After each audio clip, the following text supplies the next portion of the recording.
The Department of Cannabis Regulation is recording this meeting by audio and visual means. By continuing with this meeting, you consent to this recording and acknowledge that the Department of Cannabis Regulation owns the recording and may use or reproduce it in any manner it deems necessary. If you do not consent to being recorded, please discontinue your participation in the meeting.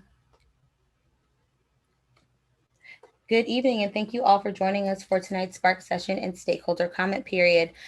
Tonight's session is on the Social Equity Program. I am Raina Plummer. I am the Public Relations Specialist for the Department of Cannabis Regulation. This is our second to last Spark session, and we look forward to hearing you during tonight's stakeholder comment period. If you would like to leave a comment during the stakeholder comment period, from 5 to 6 p.m., please feel free to raise your hand or use *9 if calling from a phone. You're able to say your name if you would like to, and participants have 2 minutes to speak. Participants are allowed to speak once per stakeholder comment period. This period is for comment collection and is not a conversational time. We will not be responding to questions during this time. We will just be taking down comments. We just want to hear from you. Now I will pass the mic over to Pamela Smith with MBI Media to launch the stakeholder comment period. Hello, everyone, and thank you, Ms. Plummer. We will begin taking stakeholder comments at this time. My associate, Ms. Roman, will be muting and unmuting attendees as they raise their hands to speak. And as Ms. Plummer stated, everyone will be given 2 minutes to speak. Ms. Roman, at this time, you can unmute Daryl Crutchfield.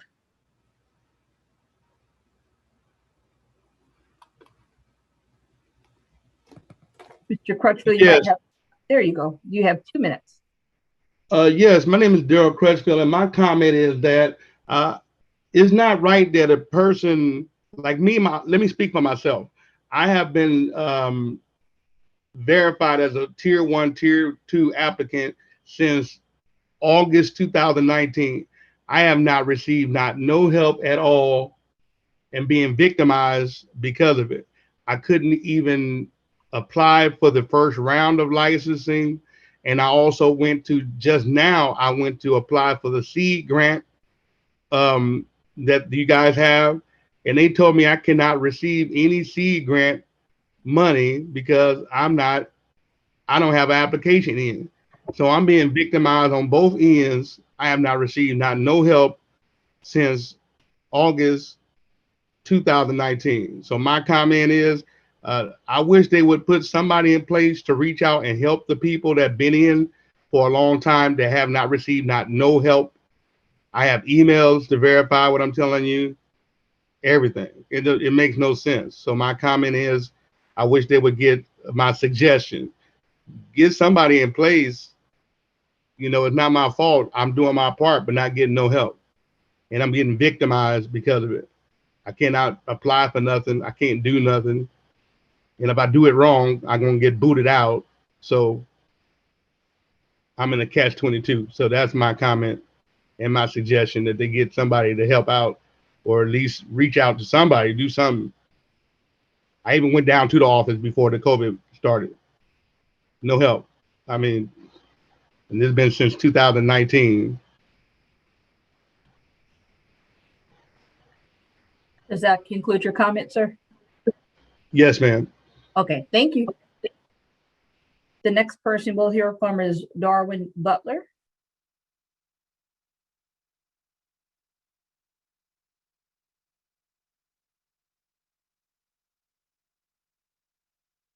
You might have to unmute yourself by doing *6 if you're calling from the phone, or you might have to unmute yourself via Zoom. Mr. Butler?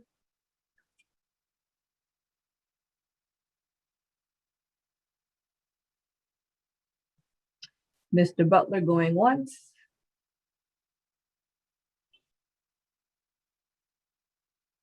You're unmuted on our end, sir, so you might have to unmute yourself.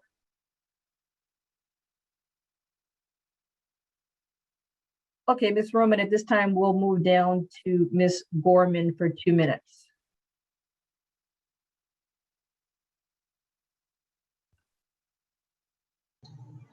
Hi, Karmeshra Gorman.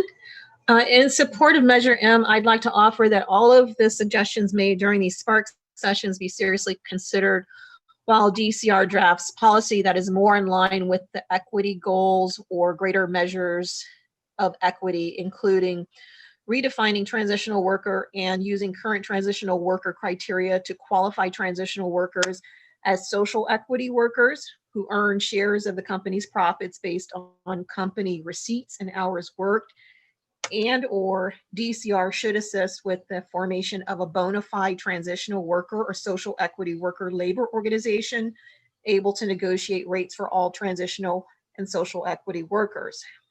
To ensure social equity throughout the cannabis industry pipeline, the mandatory requirement section 104.11 should be expanded to require existing businesses, social equity or otherwise, to patronize businesses that are social equity eligible businesses. Social equity eligible businesses should be defined under definitions as started by a social equity applicant with majority ownership and businesses with redefined transitional workers occupying a certain percentage of the company's profits that are based on receipts and hours worked. If the above corrections are adopted, mandatory requirements should be amended to make the minimum number of transitional workers' weekly hours based on receipts, profits, and a minimum earning threshold, or weekly hours minimums should be determined by the bona fide transitional worker or social equity labor organization. As far as voting rights and control, 3B, those rules should not change. However, there are some things that need some work, including licensing fines are outrageous and don't make sense or need further clarification. Start and end of social equity applicant qualification needs to be detailed. Cooperatives are represented in a sense, however, buyers collectives are not. Ms. Gorman, I'm sorry, that completes your 2 minutes, but thank you very much for your comment. We appreciate hearing from you. All right, thank you. You're welcome. Next, we're going to try to go back to Mr. Butler. Ms. Roman, if we could try to unmute him again. It looks like it's on his end, but we'll try it one more time. Mr. Butler?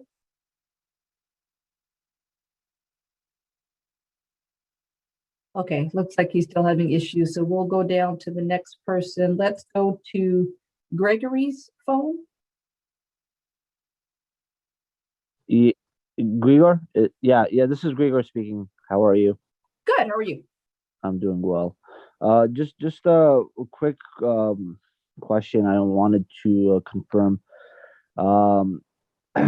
Is phase 3 round 2 opening up in October, or is it currently in the enrollment process?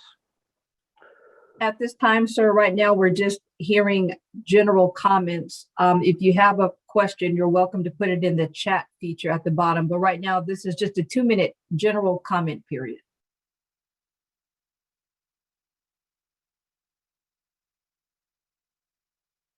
Would you like to continue making a comment?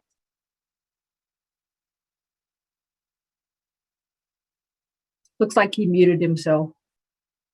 So we will go to the next person. Ms. Roman, let's go to Sarah, please.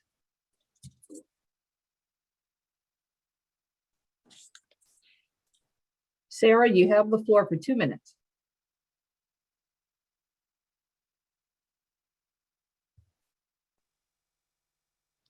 Sarah, are you there? You might have to unmute yourself. You're unmuted on our end.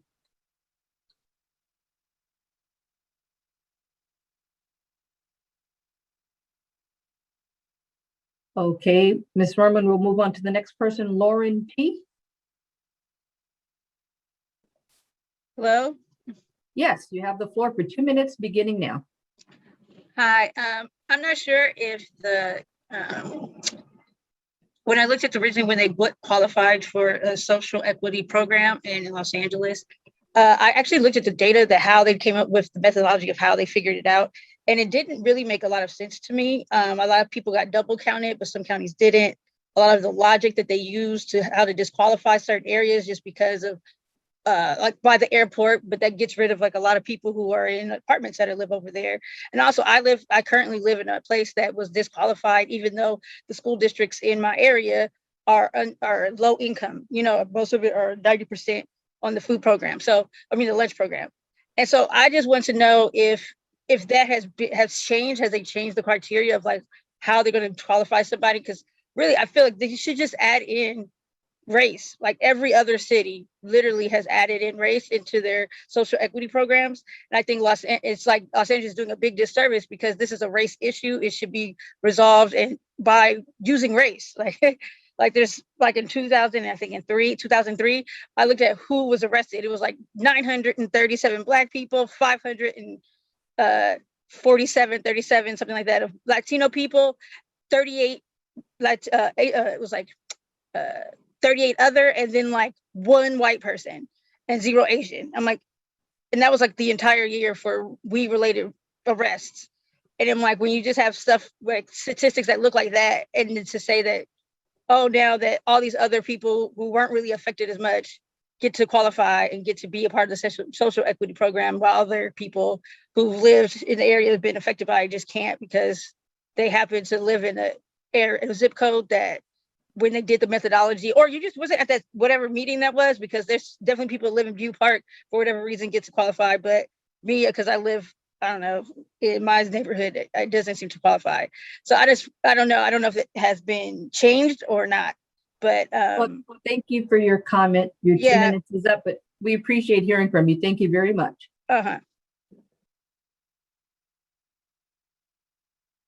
Okay, so we still have a hand raised by Darwin Butler, so we're going to try Mr. Butler again.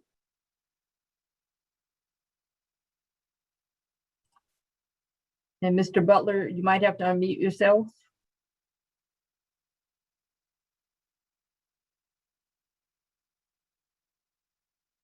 Okay, it looks like he's still having some issues here. So we're going to go on to Michael Federici.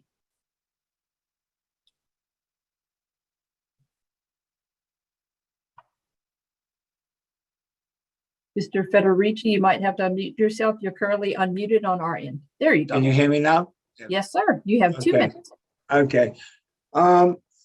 Regarding the social equity status, I know myself when I was looking for a social equity applicant prior to realizing the person right next to me was eligible. But prior to that, it was like a secret list of social equity people. You couldn't find them. I mean, DCR wouldn't supply a list of social equity people. And, attorneys and people were charging up to $10,000 to meet and greet social equity applicant people. It kind of really ticked me up because, just to pay $5,000, some people were charging $5,000 just to, shake a hand. It was a meet and greet, $10,000 if we signed. It was ridiculous. And, now we're at the end of it. Everybody's into their licensing and people are still trying to get social equity eligible. When licensing is so far behind, I think we should first deal with the applicants that are already in place. We're lacking in funding for social equity people to have attorneys, the people that do qualify for licensing, people who have properties, people who have everything in the way of licensing that they need, but they need that little boost, that little extra from, especially with legal fees. Attorneys wanted up to $10,000 a license to apply for delivery, manufacturing, and distribution. Retail was even more. I couldn't afford that, so I managed to get through it myself. But now I have a PCN application in for retail. We are proceeding with manufacturing, delivery, and distribution. Your 2 minute period is up, but thank you very much for your comment. Okay. Appreciate hearing from you. Next up, we will be hearing from Fanny Avendando. You are being unmuted and you will have 2 minutes to speak.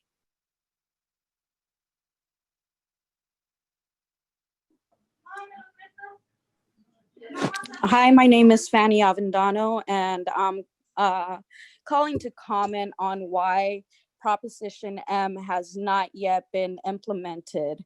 One of the biggest things that actually pushed Proposition M by 81% of voters was to help out social equity. Now, in the this fiscal year, we've had a surplus of $61 million on March 1st, 2021 were not allocated to any department or expense for this fiscal year. The controller's note says that the cannabis business tax is estimated to grow by 61.2 million based on recent trends. We still have not seen anything, any benefits, anything being done for the social equity applicant. There has been no resolve on phase 1 or phase 2 discrepancies. On March 1st, 2021, the mayor had 137 million in revenue that was not allocated anywhere. That includes cannabis business tax revenue.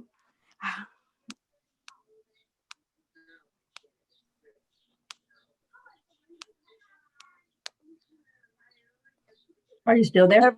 Yeah, so every year the general fund relies on cannabis means. Every year implementing cannabis means every year implementing Proposition M gets messed up because of the large amount of money taken away.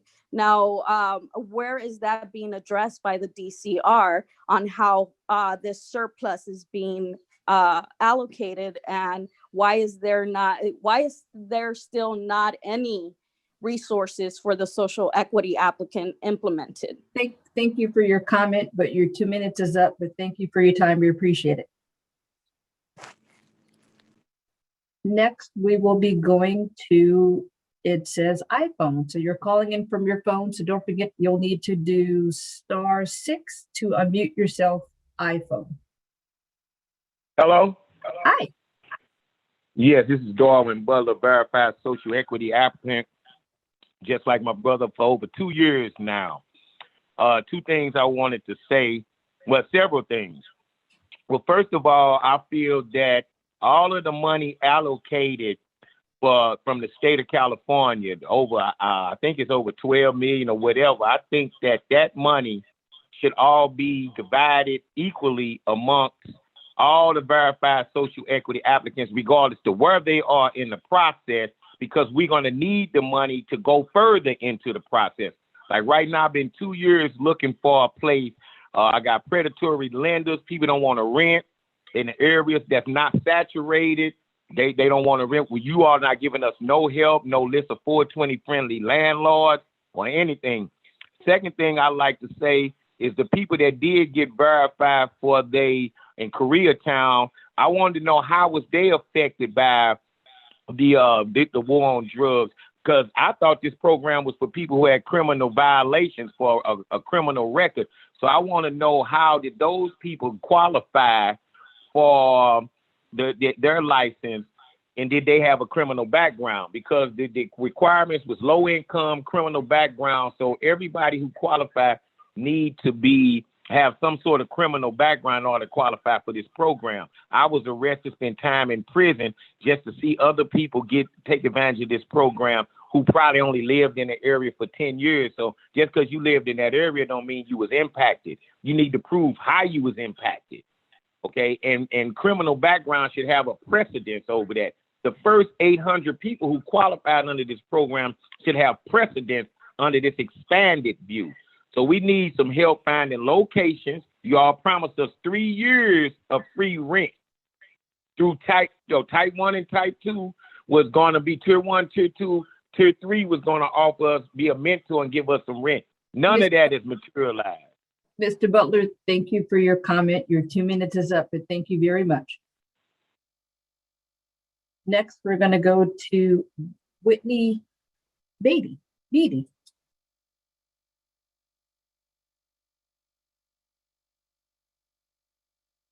Miss Beatty, you might need to unmute yourself. There you go. You're on. Can you Yo. hear us? Can you hear me? Yes, ma'am. Yes. Awesome. Yeah, I am a verified social equity applicant going through the process. I wanted to speak to the delay and modifications. It's one of the things that has become unbearable for me in my process. We put on our modification in November, and we were under the impression from the DCR that we would have answers back on those modifications that came in before February by the end of April. And we have not gotten that yet. And the problem becomes is that makes it very difficult for the rest of us to be able to also even raise money or have conversations with investors, because they are aware of the delays in this process, and it makes it very difficult for us to get people to even want to come on board. And as everyone knows, investment and funding is a huge issue within this space. And when we have these sort of barriers, like not being able to trust that the DCR is going to be able to provide those modifications and answers. When especially simple modifications, it becomes a holdup for us. And we've been paying rent since June of 2019, and we're still stuck in this process, wasting money every month while those legacy operators get to continue to run their businesses, make money, and put barriers to entry between us and them. And so it's become a huge issue for us in our business. Does that conclude your comment? Alrighty then, thank you. Ms. Roman, let's try for Sarah again. Sarah, you might need to do *6 if you're calling from a phone to unmute yourself. Oh, you were unmuted for a second, then you went back to mute. Hello, can you hear me? We sure can. Hi, my name is Sarah Egbula. I'm a social equity verified applicant. I'm calling to state that I believe there was a comment of, would we like to receive the low ball amount of $10,000 or a higher loan amount? I would say the loan amount needs to be considered. $10,000 is a slap in the face. You can't even put a deposit on a building for $10,000. You can't lease equipment for $10,000. $10,000 is nothing. And then for phase 3, I think round 1, they get $25,000. Retailers, I'm not in retail, but I know that these building rents are very high. Equipment leasing is high. So therefore, this is a barrier to entry. I also want to say, as someone that has potential investors, they are afraid to touch any social equity applicant in LA due to the delays with DCR. They consider LA to be one of the worst areas to invest in, which hurts us when we're trying to pitch to these investors. So until LA DCR gets its act together, it's continually hurting the rest of us, and it's continuously hurting everyone that is trying to deal with investors that could help us out. We should not be a disgrace across the country. This program should be setting an example, and at this point, it is not. That's the end of my comment. Thank you very much.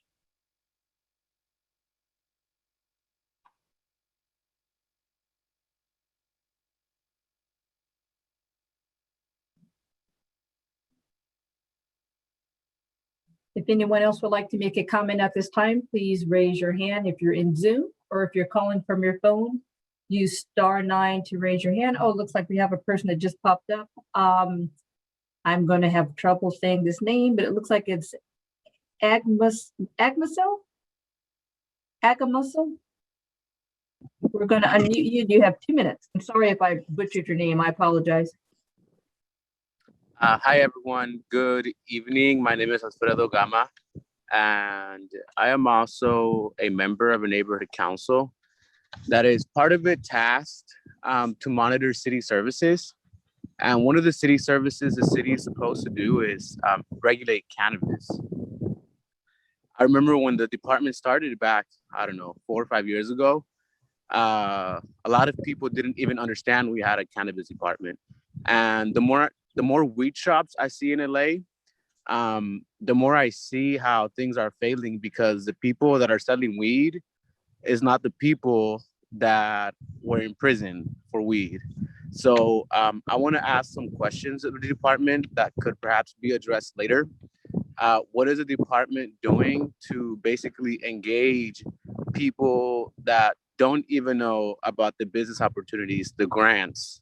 What is the business doing to regulate the big businesses that are preying on social equity applicants and people who are not even part of the business yet? I know in my neighborhood, we have shops that are open that are not regulated. So those are some questions that I have, and just listening to the many comments, I wonder if the department is worth even having, because we all pay taxes, and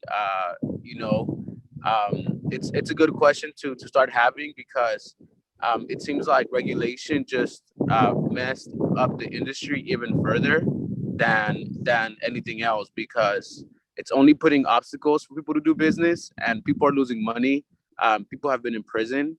A lot of us fled from our countries because of people exploiting the land. So that's my comment, and I hope people that make decisions are listening to these public comments, because it's not acceptable that people are paying into a system and we're basically being robbed of services. Thank you all for your time. Thank you for your comment.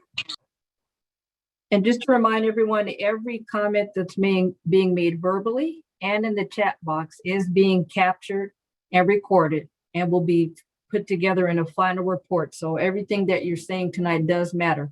Next, we're going to go to Christian for 2 minutes. Christian, you will be unmuted and you will have the floor for 2 minutes.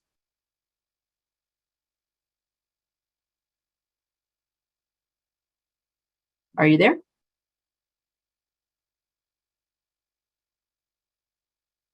Christian, if you're speaking, we can't hear you. You are unmuted, but we cannot hear you if you're speaking.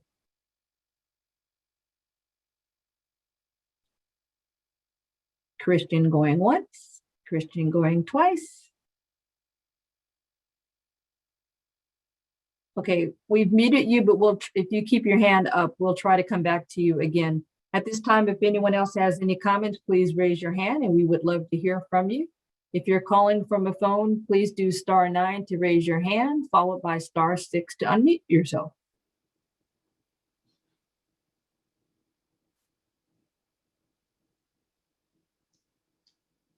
And Ms. Plummer, we don't have any other comments at this time.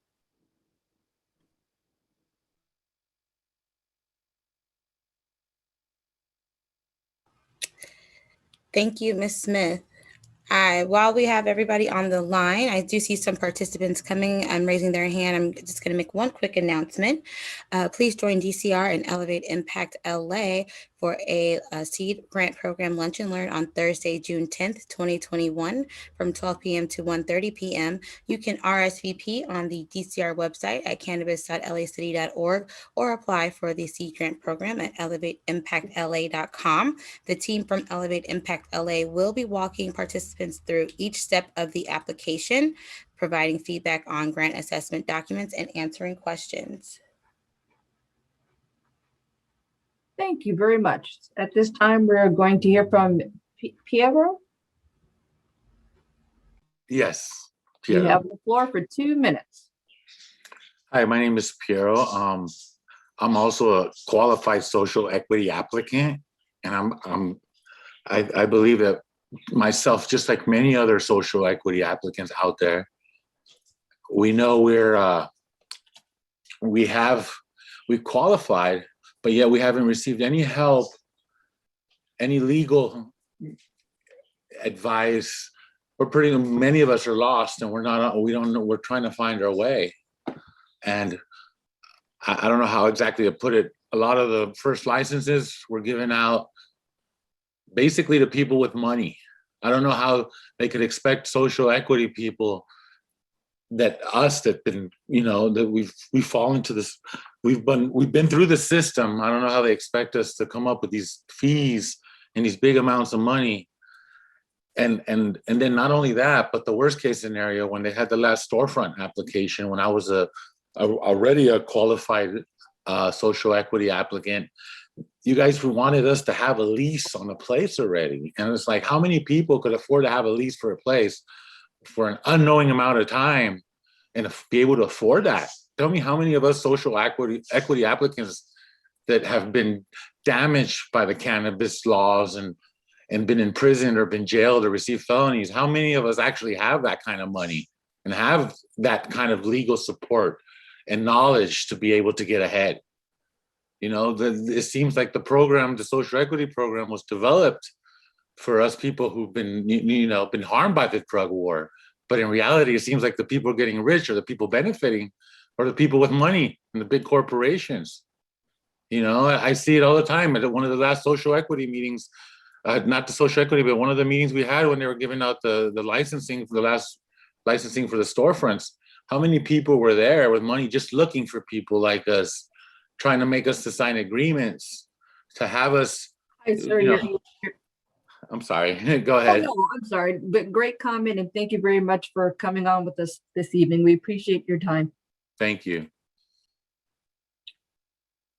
At this time, we don't have any hands raised, but if you'd like to make a comment, please raise your hand in the Zoom function. If you're calling through your phone, please use *9 to raise your hand, followed by *6 to unmute yourself. Thank you. And thank you, Ms. Smith. I see that a Kimberly Bloom is raising her hand, or she's trying to raise her hand. Can we try to get her in here or unmute her somehow? Okay, I'm unmuted right now. Okay, perfect. Thank you. Okay, my question is, when you guys sent the volunteers out like about 2 years ago into the LA area, and they came and took photocopies of our taxes at that time, and we didn't hear anything back. I thought I had an application on file, and I just realized within the past week that I don't. So, you know, we're kind of stuck here with not knowing what to do, not knowing whether to invest, not feeling comfortable and safe. I've noticed a couple of dispensaries in the area.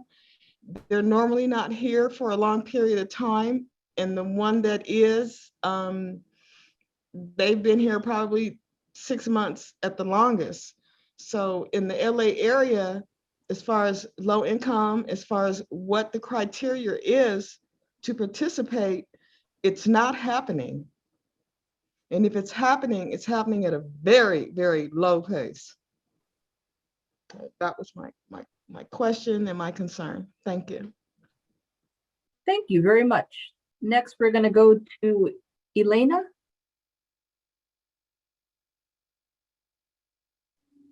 You are unmuted. The floor is yours for 2 minutes. Yes, hi. I'm sorry. I joined in a little late. I'm not sure if I'm supposed to make a comment or. Wait, I'm muting you. If you're on speakerphone, you might need to pick up the phone because there's a really bad echo on our end. So if you can pick up the phone, if you're using that device, I'm going to unmute you now, but let's see if we can get, because we cannot hear you. Ms. Roman, can you unmute her again? I muted her for a second. Elena, if you're there you go. Uh-oh, looks like she went away. Maybe she's going to make some adjustments. So now let's go to Tiana and Jason.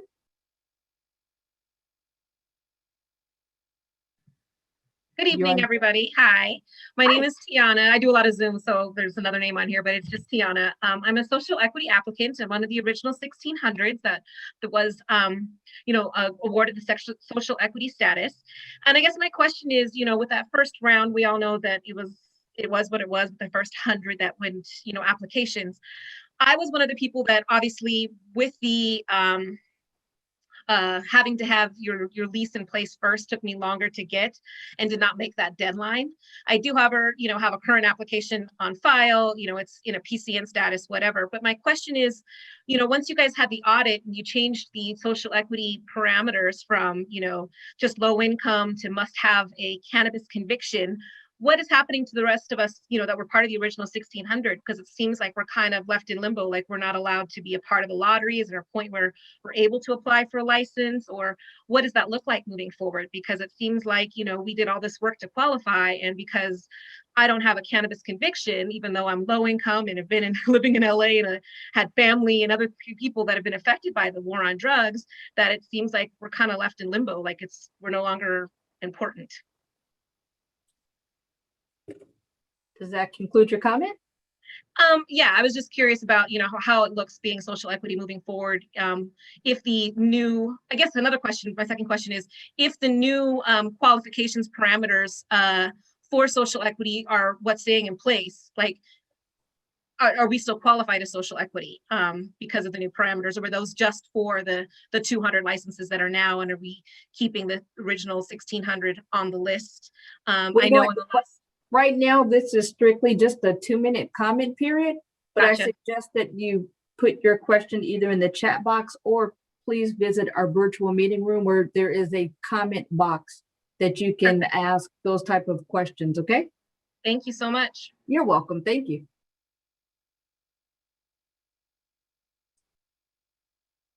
At this time, we don't have any new callers at this time. We don't have any new hands raised at this time.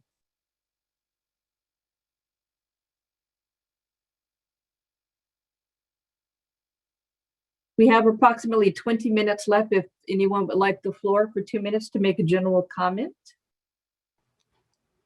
Thank you. And as a reminder, participants are allowed to speak once per stakeholder comment period. So if you have already made a comment during this period, we would love for you to join us during the Spark session, which begins at 6 p.m. and Ms. Smith just said in about 20 minutes. We will be having breakout rooms that cover these different topics that we're hearing about, and we'd love to get those additional comments at that time. So again, I think we have a new hand now, but we will be taking, again, more comments in the Spark session. Great, and the next person to make a comment is either going to be Evelyn or Brandon. Hi, yes, it's Evelyn. Hi. Hi, yes. I would just like to say that with social equity, we need expedited processing. We need funding. We should not be discussing the future of social equity when the current state of the social equity program is a disaster. We should have action now. We're having these meetings month to month, and we're talking, but we still don't see any action. The grant process is becoming a joke. 25K is already a slap in the face. We've submitted a grant application on 4/20, that's over a month ago, and currently no action has been taken towards that. People are currently paying rent month after month, and the DCR is delaying the application review process yet again. This is not social equity. Almost 3 years and nothing from the DCR. Absolutely nothing. These conversations, yes, we thank you guys for having these meetings, but if you're not going to have any action, these meetings are pointless. Yes, I know you're recording and you're taking notes, but people need action right now in this current state. We don't need to talk about it. We need to be about it. Thank you. Thank you. Next, we have CTG. You might need to unmute yourself on your end. Thank you. Thank you so much. First, I just want to say thank you for the department for taking their time to spend with us social equity applicants and to field these comments. And I just really want to let you know that I appreciate that. And mine is just kind of a general share in terms of where I'm at as an applicant.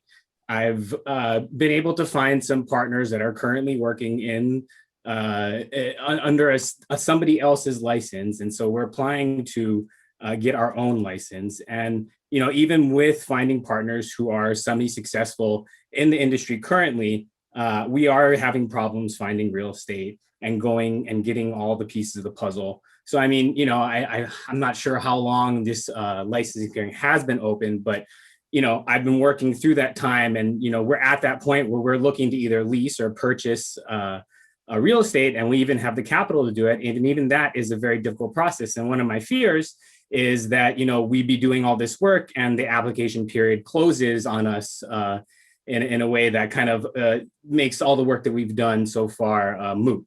So I just wanted to kind of give that honest feedback of where I'm at. I'm sure you guys have your pulse on many different applicants, and hopefully, you know, by being transparent in this manner with this comment, you guys are kind of able to guide us through this process in a more efficient or the best way we can. Thank you. Thank you very much. Next, we have Javier Rodriguez. Mr. Rodriguez, the floor will be yours for 2 minutes. Thank you. Yes, and hello everyone. My name is Javier Rodriguez. I'm a social equity applicant for both phase 2 and phase 3. I have, and similar as the previous social equity I mentioned, I'm just here kind of to share what I'm going through. It's been very challenging, as specifically with the leases. I want to talk about phase 2. There's a deadline that was set, and I'm here just to really advocate to extend the deadline. Like, you know, we got hit with COVID. I've been requested 4 different modification location requests. No, I submitted in July, November, February, and early in May they told me, and then they hit me with the deadline. And you know, we're scrambling. It's just been really difficult for us social equity applicants, and I just think deadlines create more inequities, specifically with the manufacturing and distro, because I have an attorney telling me, well, Javier, like the investor can actually do this on his own without you now. And luckily I have an investor who wants to support social equity, but to set that deadline on me and just pretty much leave me asked out is tough. It's tough for me as a social equity. And I'm not even going to talk about phase 3 and the retail and the difficulty of negotiating with investors who are predatory, right? And that has been another battle of its own. You know, I've stacked up lawyer fees. I'm close to 10,000, and you know, it's just it's difficult. And we hope that DCR can continue to take into account what we've gone through and try to remove the challenges and barriers that have really been exhausting us. You know, we're trying to stay in the fight, and we're trying to continue to build social equity businesses here and create opportunities for others, but we feel like we're getting cut short, and it's really hard, you know, and we just hope that at least give us an extension. I don't know if anyone else is going through, but provide an extension. Please remove December 30th deadline. There's a lot of folks out here. We're just struggling with leases, as mentioned. It's hard to get a lease. Even when we get a lease, we've lost the lease because of just issues behind it. Thank you for your comment, but your 2 minutes is up. But thank you very much. Next up, we have Mtume. Sir, you'll have the floor for 2 minutes. Good afternoon, good evening. Hi. How you doing? Great. My name is Mtume, and I'm a member of the Social Equity Owners and Workers Association. And this is very confusing to me. I find it weird, or I guess it's planned like that all the pre-ICOs every month are making millions. You know, now if they're black and brown, all right, I accept that. But from my understanding, most of the pre-ICOs are white men, that's bullshit. Yet every month, all the social equity participants, the black and brown ones, are losing tens of thousands of dollars, in which they, in most cases, had to get an investor, or they're borrowing money from their family members or what have you. This is crazy. And you guys really need to do something about this bullshit, because you guys are... So I'm going to have to ask you to watch your language, because this is a public forum. All right. We want to hear from you, but we got to keep it clean. Well, I'm just saying, it's funny. I got to watch my language, but you guys don't have to watch shit that you guys are doing to us. You Okay, guys so are fucking up. we're going to have to mute you at this time, but thank you very much. Next up, we're going to go to Ian McMillan. Ian? Yes, can you hear me? Yes, sir. Thanks, Dr. Brown. Yeah, my comment is I think the social equity verification program needs to expand eligibility to also include family members of those that were arrested. We know that simple cannabis arrest did far more than affect just the person who was arrested. Usually affected housing, employment, education, and there were other people that were affected from that, not to mention the, trauma from the war on drugs. So I think the social equity program should expand their verification and qualifications to actual family members of those that also been affected from the war on drugs as well. Thank you. Thank you very much. Next, we have Joshua Castaneda. All right. You're unmuted. You have 2 minutes. Thank you so much for your time today and for allowing the forum for us to discuss some of the frustrations and some of the opportunities that we're seeing right now. They're disguised as problems too. Understanding that most of the applicants that I'm dealing with are people that are, in this particular time, they're not able to function because their landowners, or as far as their leases with their property managers, are dealing with the limitations of that first occupancy and a certificate of occupancy process. And all of this narrative that I keep running into as far as with the social equity applicants, what I'm seeing is we are banding together. The one thing that is coming from the difficulties of the situation is there's associations that are causing alignments, there's branding, there is mentorship programs. We are putting together incubation facilities in order to help and sponsor other people going through the same processes and difficulties. One of the things that I would like to address is the structure for the business documents, specifically for social clubs, associations, the network, as far as building those opportunities for the applicants that did get through, and they're able to foster those other talents that are in the queue. That seems to be the most paramount issue that we're addressing right now in the incubation period. So I want to really take hold of those grant programs, make sure that we're fostering that talent, that we're able to align for the applicant process, that we're getting them their mentorship that they need and assigning them the right delegates within this structure that you guys are doing with the stakeholder program. So I would like to see a real mentorship facility being sponsored through the stakeholders, like the ones that we already have pushed through, and we're bringing more people up. That's just something I wanted to address. And I'm also echoing a lot of what I've already heard when it comes to giving support to the family members and those that have been affected by the war on drugs that maybe didn't take an arrest, but their family members, or vicariously, they were able to slip through the cracks and they still were dealing with a lot of the underlying tones of the atmosphere. Do appreciate you guys. Thank you for what you do. Thank you. We appreciate you as well. Next up, we will go to Ray, R-E-Y, Ray.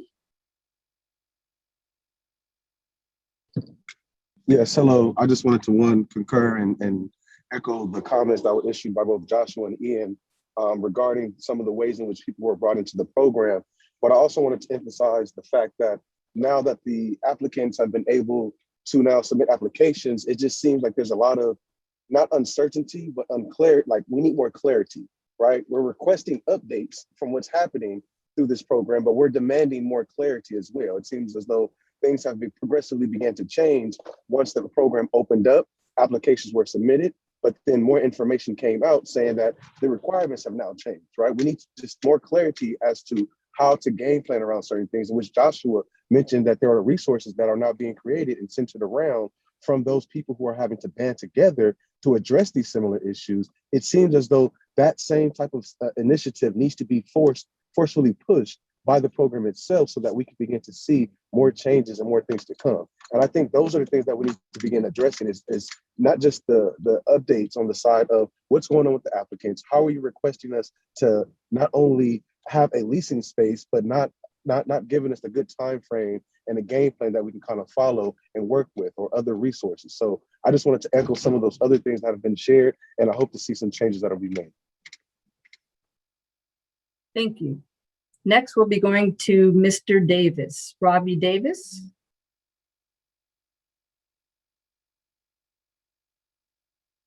You might need to unmute yourself by doing *6.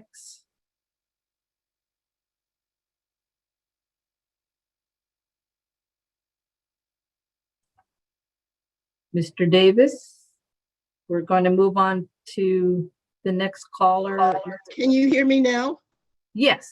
Okay, this is not Mr. Davis. This is Miss Robbie Davis. So, number one, I appreciate the fact that there is this venue being made available to the social equity applicants. However, I'm very much concerned because I hear a whole lot of inequity issues being brought to the forefront. Now, I am a board member of a neighborhood council in South LA. And I want to say to the social equity applicants on this call, please let your neighborhood council know how you're being treated or mistreated. Because if what I'm hearing is that you gather together the information, but when you come to the next meeting, nothing is being communicated about how you are attempting to enact some of the actions being requested. Now, number one, to me, it seems critical that legal advice is not being rendered. I know it can happen because right now the city of Los Angeles set up a basis for undocumented immigrants to have resource to legal representation. So I would urge social equity applicants to make that a criteria for moving forward, because when you don't know what you don't know, how can you be successful in your effort if the people who are supposedly in the front of the program are not hearing? When I say hearing, there's a difference between listening and hearing. Listening is passive. Hearing is a commitment to make what is being asked happen, because in spite of everything, what the young lady initially said is true. This is a racial issue. And your first... Thank you, ma'am. Your 2 minutes is up, but thank you for being there. Thank you for your comment. We appreciate it. It looks like we have time for one more comment. Luis Riviera, we're going to try you one more time. Hello? Hi. Yes, thank you. Thank you for the opportunity, and thank you for providing the space. I know that there's been a long road last few years with the program, so things have gotten better, but there's a lot that's still, I guess, lingering, and just things that need to be fixed, I guess, in many ways. So I'd like to see if we could potentially add to the program maybe local tax reductions or removing the BTRC tax for social equity applicants. Just finding a way to be more competitive, not only with the illegal industry still thriving, but with the other operators. Also land, real estate, really being able to help them on the forefront, on the upfront with that, as well as contractual support. People are getting into contracts and partners without having that support on the front end, and some of the services that you guys may provide may be too late. So finding a way to make sure that that support and that level of being, those contracts being vetted are provided to them in the front end. So thank you. Thank you very much. And at this time, I will hand the microphone back to Ms. Plummer. Yeah, I just looked at the time. We actually have a minute to do one more, so we can do a minute. Yep. All right, Ms. Keith, the floor is yours. Good evening. This is Kika Keith. I just have one comment, and we always continuously hear the complaints, the challenges, the grievances, and know we appreciate another forum to hear them. I want to go back to what Rules Committee instructed the commission to do back in 2019, April of 2019. And that was to form a stakeholders group made up of social equity operators and community members.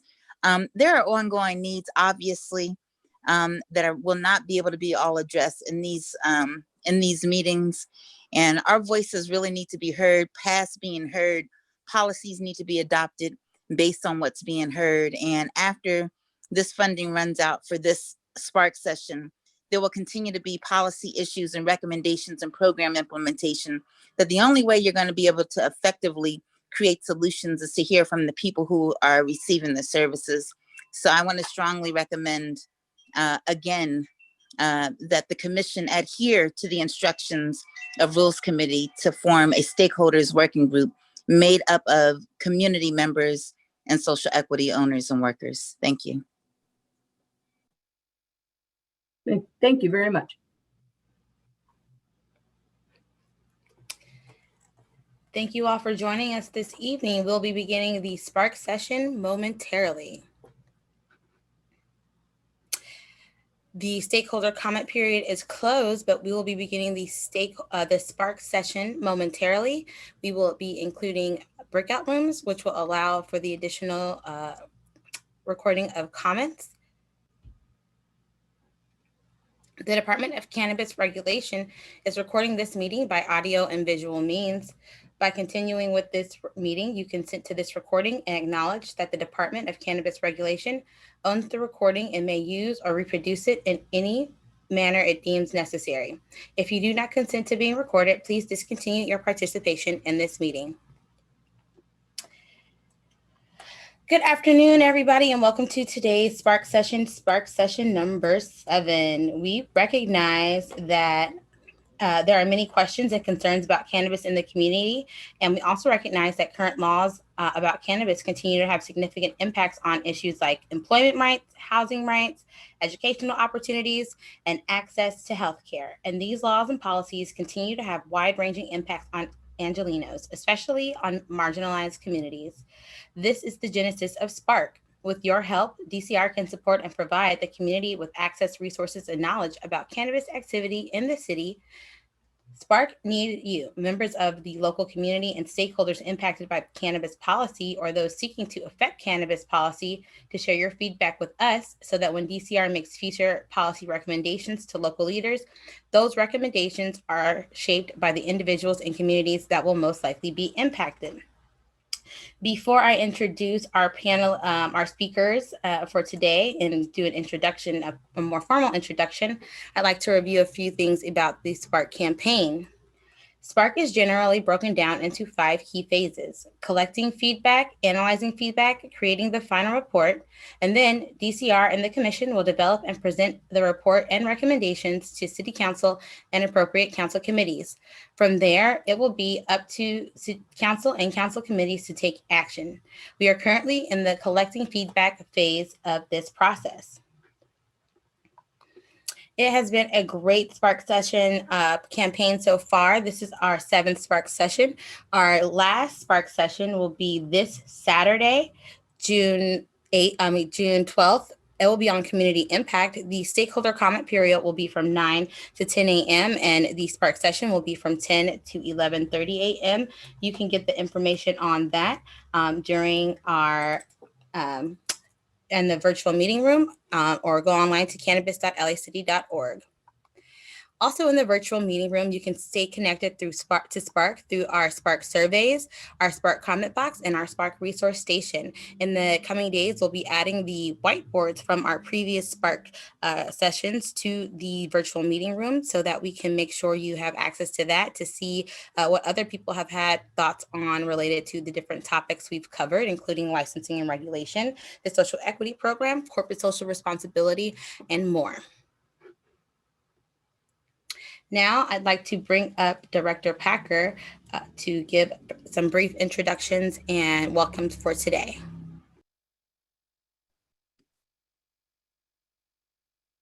Thank you, Ms. Plummer. Good afternoon, everyone. My name is Kat Packer. I'm the Executive Director of the City of Los Angeles Department of Cannabis Regulation. I appreciate everyone joining us this evening for our 7th Spark session.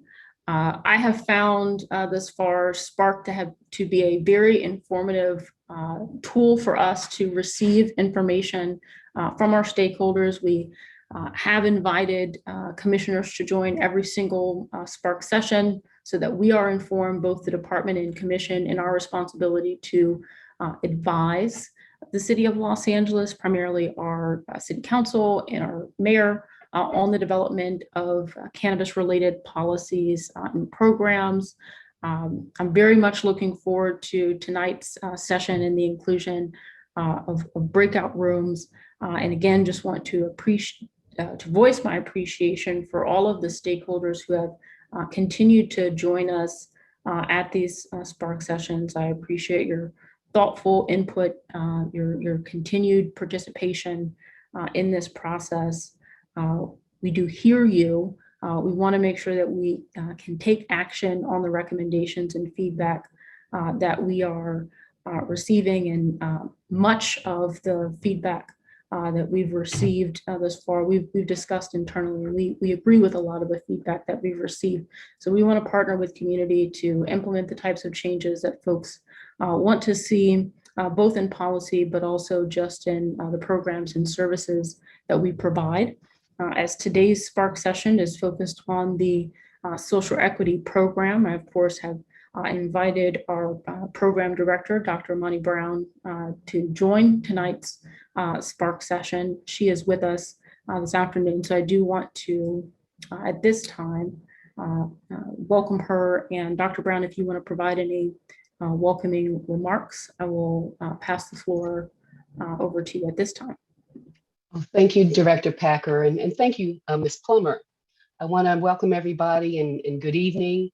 I want to thank you all for participating tonight in this Spark session. And as you know, we will be focusing on the social equity program.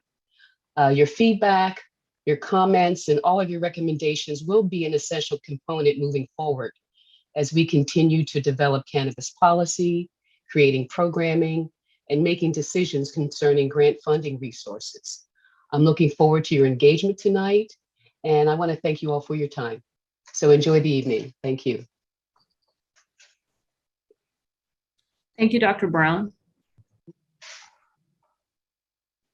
So before we jump into this evening's breakout rooms, I do want to provide a little bit of background on the social equity program. And for folks who have been joining us, this will be very familiar. But part of the reason why we do this is that as we go into these breakout rooms, particularly this evening, the breakout rooms and the prompts are going to be primarily framed around the programming that we have available to date. And we want to make sure we get input on that programming. So I first want to make sure that we provide a framework so everyone at least has a baseline understanding of the different programs and services that we're referring to. Again, we'll focus on the existing programs that we have as a part of the social equity program, but also want to get feedback if there are aspects and components of programming that we don't have as a part of our framework. But we'll start, we can go to the next slide, with just articulating the mission of the social equity program, which is, of course, to promote equitable ownership and employment opportunities in the cannabis industry in order to decrease disparities in life outcomes for marginalized communities and to address the disproportionate impacts of the war on drugs in those communities. So with that mission, there are several different benefits or resources that have been articulated in policy. In full transparency, there are many components that have been articulated in policy that we're still in the process of implementing and would like your feedback on as we implement these different components, but we'll walk through them categorically briefly. So the first real step in the process is to go through the eligibility verification. We will spend time this afternoon seeking additional information and feedback from folks on eligibility verification criteria and the process itself. Folks have to be verified as an individual meeting certain criteria. And then once we identify the individual who meets the criteria, we make sure that that particular individual owns the requisite equity share of the entity. So there's an individual level verification and an entity level verification, which is essentially equity share compliance. Once you are determined eligible, folks would be able to receive priority application processing, business licensing and compliance assistance, access to fee waiver and deferral program, access to seed grant financial program, and access to pro bono legal services. Again, we'll go into more granular detail and get feedback about each of these different sub-program components later on in the presentation, but largely this is how different components of the social equity program are articulated in our code today. So during the breakout room, DCR will share information. We want to get your feedback. You can provide it audibly in the breakout rooms, or you can share information with us in the chat. If you leave the breakout room and still have comments that you want to share, you can share that in the comment box, which can be found in the virtual meeting room. The virtual meeting room can be found through our Spark landing page. But in addition to the breakout rooms, we're also going to do a number of poll questions tonight. So we'll start off with poll questions, go into the breakout rooms, and I think when we bring folks back, we'll do some additional poll questions. Dr. Brown and I and other DCR staff will be in different breakout rooms to try and encourage and facilitate conversation when we bounce back and forth between different rooms. But I do again appreciate everyone's participation and look forward to the discussion tonight. So I will pass things back to Ms. Plummer to launch some of our poll questions before we start tonight's breakout sessions. Thank you. Thank you. So I'd like to start with this question because I tend to like to know, who are we speaking to tonight? So which of the following best describes you? Please select all that apply. And this can be multiple choice. So are you a prospective social equity applicant, a current social equity applicant or licensee, prospective general applicant, current general applicant or licensee, other cannabis industry participant, live or should say work in the city of Los Angeles? Are you a neighborhood council member, cannabis patient, and or consumer arrested or convicted of cannabis-related activity, or declined to state? I think having this information helps us as we go into the breakout room so everybody has an understanding of the different types of audience and stakeholders that we will be seeing in those breakout rooms. So as we're forming these recommendations, we have the perspective of knowing someone might have more knowledge about the social equity program or about licensing or just about LA in general. So I'm going to give about 30 more seconds so we can have people continue to drop in their answers. Again, it should be multiple choice, and you can choose which of the following best describes you. And please select all that apply. Prospective social equity applicant, current social equity applicant or licensee, prospective general applicant, current general applicant or licensee, other cannabis industry participant. And this actually, should say live or work in the city of Los Angeles, neighborhood council member, cannabis patient and or consumer. Have you been arrested or convicted of cannabis related activity, or do you decline to state? And so we're getting a few more people in. I'm going to close it in just a second because I know from the stakeholder comment period, I know people are very anxious to get to the breakout rooms. And so I will share these results. And so it looks like most of our people who are attending tonight are current social equity applicants and licensees. And so about 62% of those attending are social equity applicants or licensees.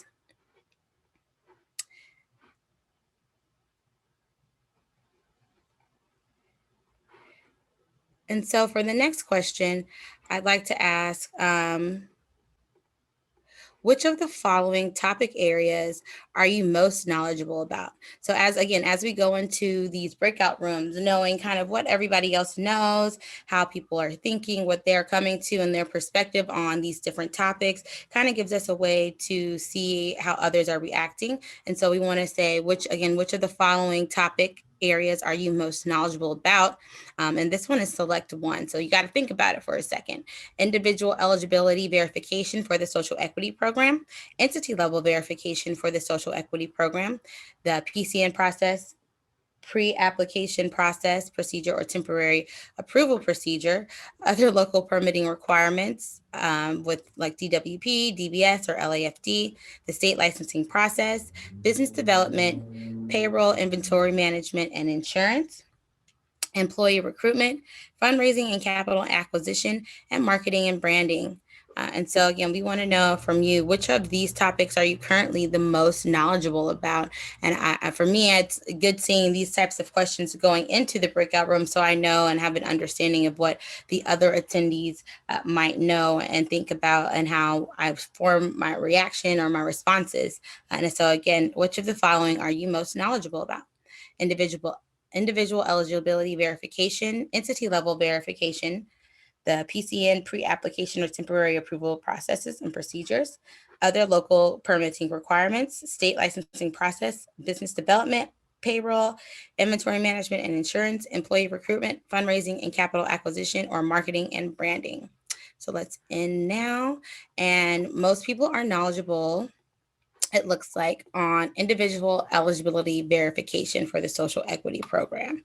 And so that's actually quite interesting, knowing that most people who are also on are current social equity applicants or licensees. And so this is the fun part that I know everybody's been waiting for. We're about to break out into the breakout rooms, but to foster an inclusive environment during our breakout rooms, we are asking attendees to observe the following guidelines. DCR representatives are in the rooms to present information to spark discussion and comments. No specific licensing or application questions will be answered. Please raise your hand using the raise hand function or *9 on your phone to make a comment. Please keep comments and recommendations on topic to the prompt or the question. We'll have a lot of prompts and questions tonight, and I know we're going to have a great conversation. So please make sure we're staying on topic and trying to mind our manners and be polite with our words. And then use the chat box to respond if you don't want to speak on a prompt or just have additional information or different additional notes that you want to provide. So before we begin, I will go ahead and break us into the breakout rooms.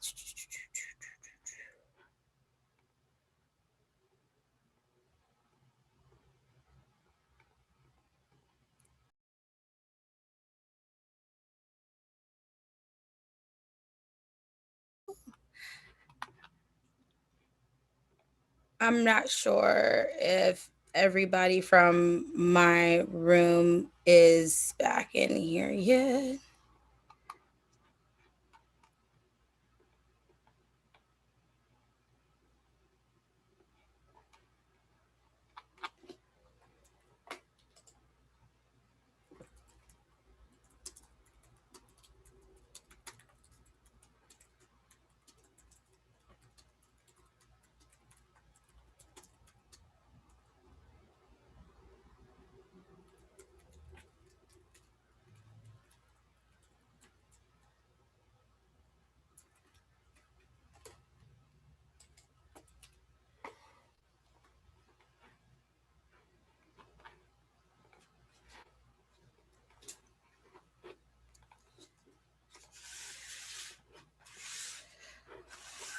Welcome back, welcome back, welcome back. We are finishing up our breakout rooms, and I know people are slowly starting to fall back into the session. I will say what I was trying to say to room one really quickly was thinking about even what we had to say.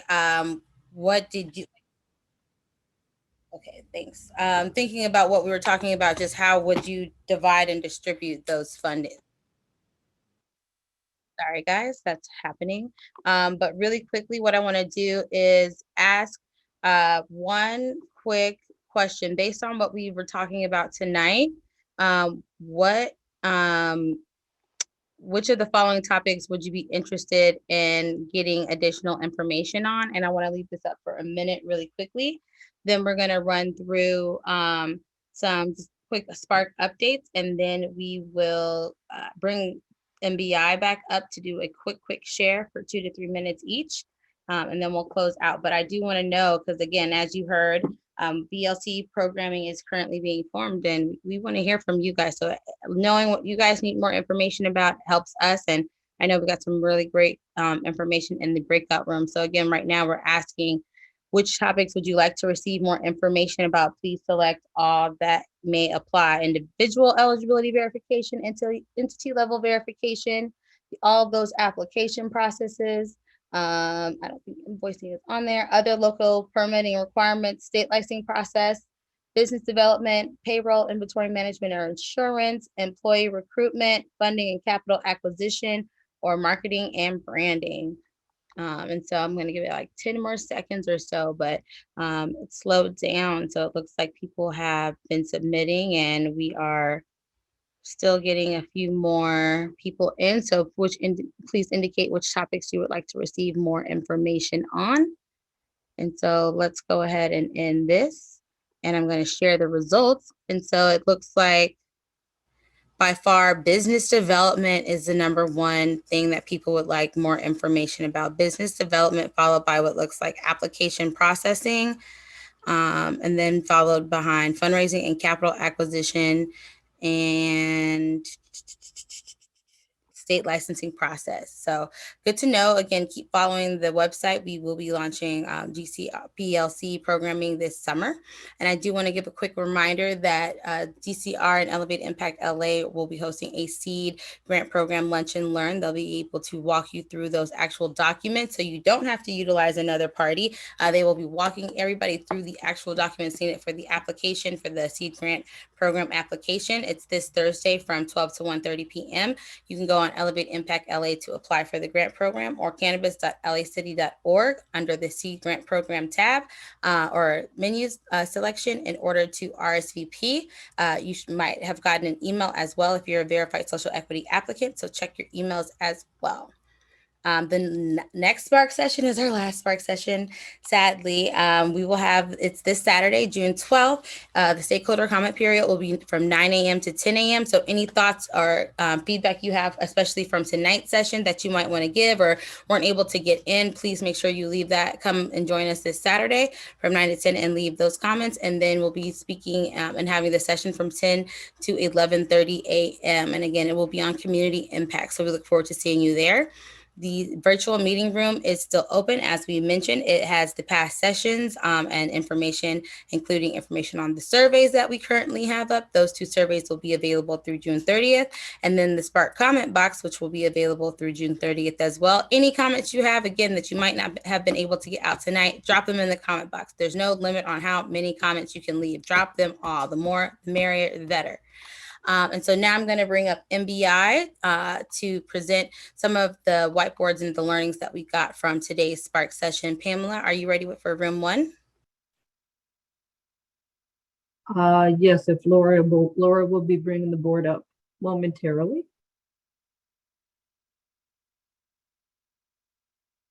Thank you, Ms. Hernandez. So I'll be brief because I know that our time is limited, but here are some of the comments that were made pertaining to the various topics. So social equity program eligibility verifications.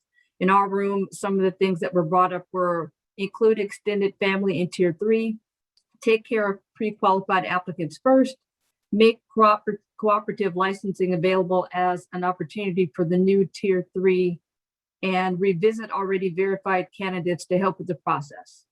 Under licensing exclusivity, extend beyond 2025 due to current delays, expedite for social equity, provide education on the process, and staff specifically designated for that word got covered up. Thank you. Staff specifically designated for social equity program. On business licensing and compliance, guide applicants from start to finish, learn how to raise startup capital, general business management, business law learning opportunities via workshops and resources, and provide a case manager and resources to help applicants be successful, as in pro bono attorney, financial resources. And then I think we had a second page. And lastly, financial assistance. We did a basic hand raising in our room, and the majority wanted to have a fee waiver program versus a fee deferral program. Free fee deferral for all convicted felons, access to startup business fundraising skills, and pour resources into grants. Grants allow more flexibility. And now I'll pass it on to Ms. Roman.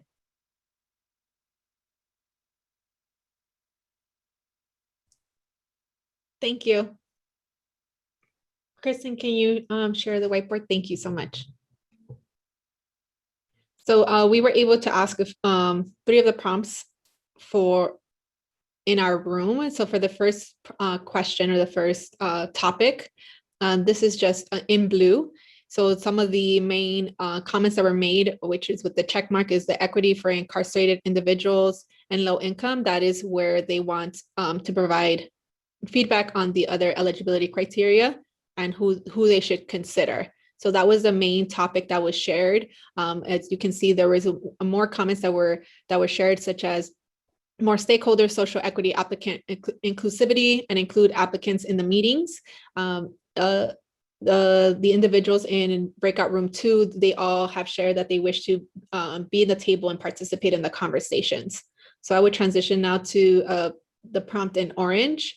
And so some of the main topics that were shared were such as, should license exclusivity, that question, should it be extended? Most of the applicants agreed, most of the stakeholders in breakout room agreed that it should not be extended. They want the focus to be on the first round of applicants before you extend it, before DCR extends it. And they should focus on the first 1,600 applicants before moving forward. That was the consensus in breakout room 2. And then we will transition to the second page, which is we combined prompts 4 and 5. So the first one was, what would you as a stakeholder recommend that the city do to decide when it comes to social equity applicants and who should be prioritized? And the room agreed that it should be low income individuals, previously incarcerated, convicted, arrested, should be the ones that are prioritized when it comes to funding. And then for the next prompt, which is the social equity applicants and who should have their fees deferred or completely waived. And the consensus was that, yes, they should be waived, and reparations for incarcerated individuals should have their applications waived. Thank you.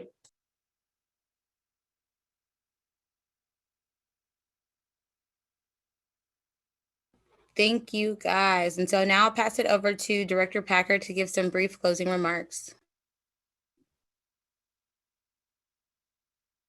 So again, I just want to thank everyone for joining tonight's Spark session and for their continued participation in the Spark sessions. I know that we had a very robust conversation in my breakout room. I'm very much looking forward to being able to work with NBI as these different recommendations or the analysis happens of the different recommendations that have been made to date. As mentioned, our last Spark session is going to be this Saturday, so we hope that folks who are on today's call are able to join us for this last Spark session. But I want to articulate to folks that, and I think it was raised by one of the stakeholders, this is just one process by which we are seeking to get input from stakeholders to inform our process. We recognize that there will be a closing date to the Spark initiative, and so we want to make sure that there continue to be additional forums for us to continue these conversations. We're looking forward to having conversations about what those forums could look like on an ongoing basis, in particular at the next Spark session. So thank you for your time, and I look forward to seeing everyone soon. This will conclude this afternoon's Spark session.